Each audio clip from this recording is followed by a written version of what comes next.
Now to the US, Donald Trump has clashed with the judge at his civil fraud trial in New York on Monday. The former president is accused of inflating the value of his properties in order to secure favourable loans.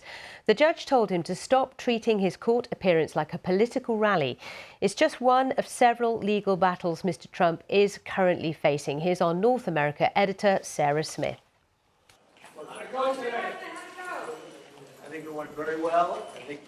After a chaotic day in court, Donald Trump headed straight for the cameras, insisting he's being hounded for purely political reasons. Everything we did was absolutely right. To think that we're being sued and spending all this time and money, and yet people being killed all over the world, that this country could stop. With inflation and all of the other problems that this country has, I think it's a disgrace.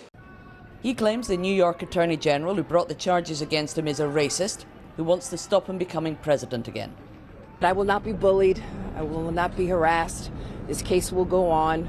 Inside the court, Mr. Trump repeatedly lost his temper as the prosecution argued he's not worth nearly as much money as he claims.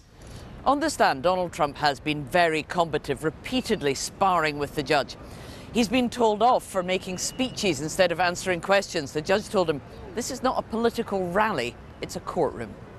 He posted this about the judge, taking a quote from the proceedings out of context. He's baiting a judge who will decide this case without a jury. During a court break, he suggested he's been told to zip it, Mr. Trump, how's it going in there? but obviously didn't heed that advice. Mr. Trump's lawyer's legal strategy is to complain that the judge is biased against our client and is treating him unfairly. The judge doesn't like when President Trump explains what actually happened because it's not good for his narrative. Donald Trump could lose control of Trump Tower if he's barred from doing business in New York. The judge has already ruled that Trump properties, like his Mar-a-Lago golf club in Florida, were fraudulently overvalued.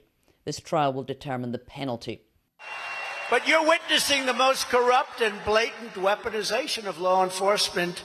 Campaigning as the victim of political persecution is working for now, with polls suggesting he's currently leading Joe Biden in the presidential contest.